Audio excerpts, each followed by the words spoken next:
Good evening, Cindy. I'm sure you can see from the background it is a jovial atmosphere this evening. We are at the gala dinner, and tonight we're actually expecting the Treasurer General to have the opening address, and of course the president of the political party will be giving the keynote address this evening. But beyond that, this comes at a critical time, the much anticipated conference tomorrow, at a time when, just as you were speaking to your guest, a time when there are many phrases, there's a revolutionary tone from the political party. We're hearing of phrases such as radical economic transformation. Tomorrow's policy conference is the one time, whether it be delegates or civic organizations, they want to know if this will be confined to rhetoric or indeed it will find itself in government policy. So this is a critical time in the country where everybody's watching to see what the policies will be. I'm actually joined, fortunately, this evening by COSATU's Mr. Sdumo Dlamini. Mr. Dlamini, welcome. Thank you very much, and good evening to you and your viewers. Good evening. I know it's a jovial mood, but we still do talk politics all day, every day. So with you as COSATU here today, your role, it comes at a time where the alliance is probably at its weakest. We must acknowledge that. But your role this evening, you are here, is it as supporting the ANC at a time like this? Indeed, we are here to support our partner, the African National Congress, as the leader of the alliance, but also because it's hosting this very, very critical policy conference starting tomorrow. We as workers in South Africa, and COSATU in particular, we do hope and we have prepared ourselves to make our contribution that this policy conference of the African National Congress should bring hope to society, that there shall be change in the economic policies of our country. There shall be a clear departure from the neoliberal policies that have been part of us for the past 23 years and beyond. So we're coming here with our support for the African National Congress. Mm-hmm. But beyond that, like you say, you speak for your constituency, which is the labor. You speak for the workers. So with that, what are you expecting to feature prominently, or what discussions around the workers are you expecting at a time like this? We are in a technical recession. So what would you expect to feature prominently throughout this weekend? Look, the drastic economic policy changes, we expect this one. For instance, we must say that we are going to move away from a national development plan whose indicator on the economic policies is like an old wine in a new bottle, because it has not succeeded to help us to change. Workers are being retrenched as we speak. In the mining sector, there are threats of over 9,000 jobs from Anglo Gold Ashanti. We would hope that this policy conference shall look into those matters. How do we abate? How do we prevent the job losses? There's a debate around the mining charter.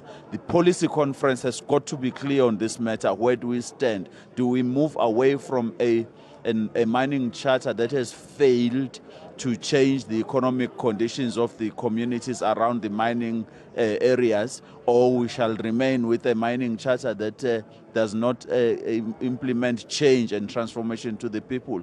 Are we going to be decisive around the total ban of labor brokers in this country? The ANC has got to be clear on that issue. The e-tolls are a problem. The ANC has to cut a clear departure from that trajectory. We want change, and we are to support that. Mm-hmm. And now what about the argument that some have raised that the ANC does indeed have clear policies, they are well written, but implementation at time, or the turnover thereof, becomes the stumbling block? Would you say that is fair criticism, or indeed they do go on to implement? If it is unimplementable, then it means there is a problem. It may be good policies, but if you fail to implement them because of certain other impediments, then you have to change that policy. So we don't buy that story. We don't buy that one. We have to be clear in how we are going to depart from good policies that are not implementable to policies that will make meaningful change in our country. Mm-hmm. And just in closing, the revolutionary tone that we hear, and I actually touched on it a bit earlier, the revolutionary tone where we hear such phrases as radical economic transformation.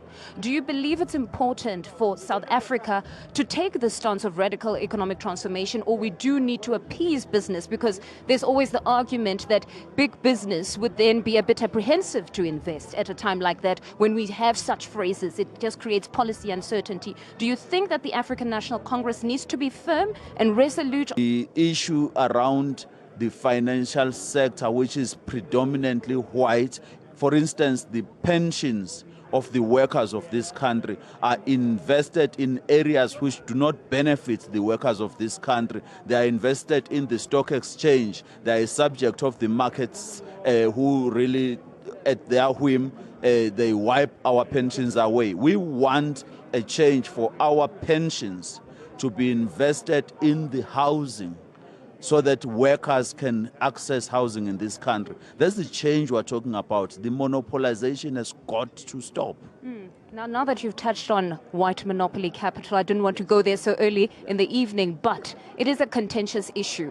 I mean, I'm sure you've seen within the alliance, your alliance leaders right now, there are many voices about white monopoly capital, if indeed it exists, the phrase itself, or should it be called monopoly capital? What is the position of COSATU with such a phrase, where some could argue that if capital is indeed in the hands of white people, then you can phrase it as white monopoly capital, but others say that very phrase is divisive in its very nature. So what is the position of COSATU on that one? Let me tell you that here in South Africa, the private monopoly capital, white, is dominating the space.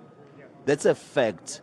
And if we are going to spend time arguing whether it is black or white, that's a distraction from the real issue, because the real issue is that since our democracy, we have failed to change the situation where the wealth of this country remains and rests in the hands of the few white males. In the stock exchange of this country, 16 companies at the top dominate the wealth that could feed the whole of South Africa, but it is benefiting those few white males who are dominating that space. So what then would you say to those that say that this narrative, or what has been coined as white monopoly capital, is a mere distraction from inclusive growth, that the more we divide the nation? What would you say to those? Do you believe that perhaps they are the ones that are trying to protect their interests, or what exactly would be the agenda thereof?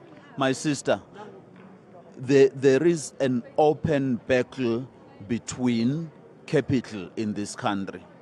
Those who have been occupying the big cake of capital in this country, who are white, and those who are coming in, unfortunately, happen to be black. For us as the workers of this country, the open battle is that we need to wage an unrelentless fight against monopoly capital, white or black.